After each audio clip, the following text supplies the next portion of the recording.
were involved with the 50-state quarter program. Can you share with us exactly how you were involved? That's what brought about my introducing in 1995 the quarter, the statehood quarter, that was being distributed by the state, each state's, in the order that they joined the union. So they issued 4 to 6 a year. And I remember at the time when we gave testimony in front of Congress, they said, when they heard it there, they said it's a good idea. And even Congressman Jimmy Hayes was good enough. He knew our case was so strong.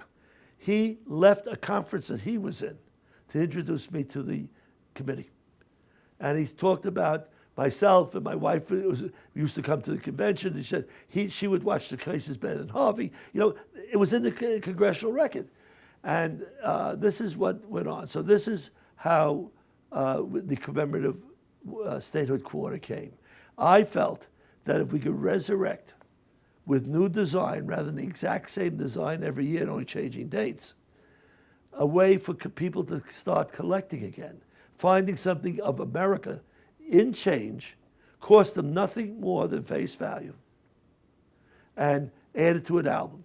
Yes, dealers had to get them sometimes the mint mark pieces, but they were minimum in charge. It was more like a service charge of, we used to charge 10 to 25 cents extra on a coin just to supply it to somebody. You couldn't get a D-mint. You just couldn't get a mint mark sometimes. And of course, what happened was the Fed usually took the whole shipment and delivered it to some office or bank in their area. So if they, all of a sudden one day we found all of the coins of Michigan in a Detroit bank. There was sitting with millions of them, or in the Federal Reserve, you know. So that what happened was they didn't care. To them, a coin was a coin was a coin. And the Treasury loved the idea, which I can tell you, this part is very interesting, that, you know, if you strike 400 million quarters, they're $100 million cash. What happened was when you struck the 400 million coins, you delivered it to the bank or was delivered directly to the Federal Reserve for distribution. The mint immediately got back $400 million. So the flow of money to the Treasury was another flow without them even doing anything, which they would do normally, because you still have striking of coins. And this was the thing that made the coins popular. Unfortunately, the albums by that time start going up in price, where you could put them in. The mint tried to issue pages to put them in also for a little lower, but there was a profit motive involved rather than develop a collector motive. And at one point at the end, just so you know, in one of the government reports of the mint, we made, said they, 185 million new collectors. So my answer to them was a very simple letter. Since we only get about 1,000 at a convention, you may get a couple of hundred at a, what do you call it again, at a auction sale, or you may get at a coin show several hundred, maybe up to 2,000. There were only 30,000 members of the ANA.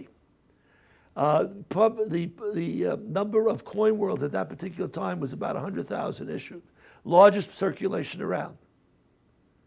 Tell me where the other 175 million are. I will tell you honestly was my answer, that if 1 million showed up at a convention or started to collect, we would need about policemen to direct traffic. And you know something, they started to understand, they stopped using those words, that they contributed 175 people to collect. Well, yeah, they might have. You might have found an unusual quarter, you know, from California or from some other state, and it's a different back than you had seen. You throw it maybe into a piggy bank or into a bureau drawer, but you really weren't collecting, you were just accumulating something different.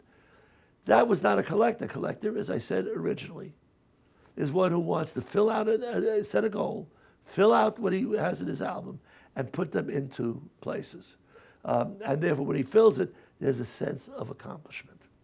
And this is the way collectors are born and develop. They have things that either nobody else has, somebody else has, or everybody around them has, but he wants to make it better, his way, or do it his way.